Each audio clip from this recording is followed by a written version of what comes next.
요즘 서울 시내를 거닐다 보면 몇몇 시민단체들이 코로나 방역을 빌미로 움츠러들어 있다가 최소 인원으로 기자회견 형식으로 집회하는 것을 보곤 합니다. 잠깐 발길을 멈추고 그들의 주장을 먼발치에서 바라다보고 듣다 보면 예외 없이 경찰 차량이 나타나 스피커를 틀고 집회 금지 안내 방송을 하는 것을 보면서 당연한 공권력의 행사 같지 않다는 느낌을 받곤 합니다. 이유야 어쨌든 수많은 경찰의 희생과 헌신으로 세계에서 내놓으라 하는 안정된 치안을 유지시켜온 대한민국이 아니었던가 싶습니다. 이에 과거 순검 경찰들의 이야기를 하고자 합니다. 구한말 독립협회가 주최한 가두 연설장에서 다음과 같은 내용이 연설되었습니다. 어느 고관 대작이 연회가 끝난 후에 투전, 도박을 하다가 순검에게 잡히게 되었는데 고관 대작, 대감인 줄 모르고 순검청, 경찰청으로 연행하려 하자 소일거리로 노름을 했다 하고 연행에 불응하였습니다. 집에 돌아간 대감은 하인을 보내어 사건을 없었던 것으로 하였던 것입니다. 이에 소식을 들은 유생들은 이튿날 순검청에 가서 순검청 돌담에다가 일제히 방뇨를 하였다고 합니다. 이에 경무사가 노발대발하여 저놈들을 당장에 잡아들이라고 고함을 치자 순검청사 담에다가 방뇨를 한 유생들은 오줌을 누고 싶어 누운 것이 아니라 소일거리로 누워노라 하고 집에 돌아가 하인들을 대신 보내겠다고 하고 사라졌습니다. 물론 이것은 연설의 내용에 불과하지만 당시 경찰이 권력층의 신여로 타락되어 있는 것에 대한 공감력을 불러일으키는 데는 충분했을 것입니다.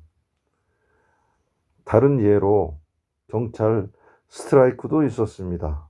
1905년 2월 당시 대한제국의 경찰권을 야금야금 먹어들던 일본인 총순 5명을 한성의 5개 순검청, 경찰서죠, 고문으로 부임시키기로 했습니다.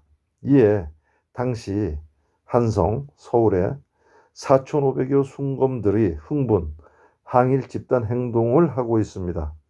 5명의 일본인 경찰 고문들이 발령을 받고 한성의 5개 경찰서에 출두해 보니 서장은커녕 순검의 그림자도 찾아볼 수 없었습니다. 순검뿐만 아니라 유치장 문도 열린 채 텅텅 비어 있었습니다. 죄수마저도 외놈들에게는 맡길 수 없다는 항일 스트라이크였던 것입니다.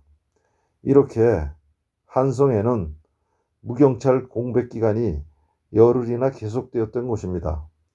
당시 내무 대신의 간곡한 권유로 일본인들이 계획했던 경찰권 간섭 범위를 대폭 축소하는 조건으로 이 경찰 집단 행동을 풀고 있습니다.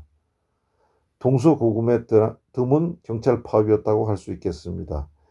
경찰이기 이전에 민족이라는 차원에서 분출된 분노가 경찰 스트라이크로 분출됐다 할 수 있겠습니다. 명령 체계와 집단 질서가 생명인 경찰일지라도 대의에 준한 집단 의사 표시와 항의는 있을 수 있습니다. 한 예로 33년 전 서울올림픽이 개최되던 해에 경찰대학 학생들과 동창회를 결집제로 한 소장 경찰관과 예비 경찰관이 경찰 중립화를 선언하고 나선 것도 대의에 준한 의사표시인 것만은 틀림이 없겠습니다. 다만 이런 의사표시가 반드시 대외적인 집단 성명이었냐 했는가는 문제가 있습니다. 이것이 선례가 되어 집단 의사표시가 잦아진다면 국기가 흔들리고 국민의 불안을 감안해서입니다.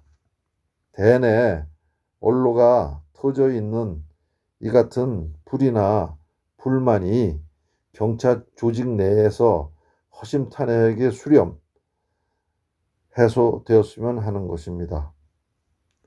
아무튼 현 시대에 과중한 업무 스트레스에 내몰리고 있는 공권력이 순기능으로 작동하기를 소원해 봅니다.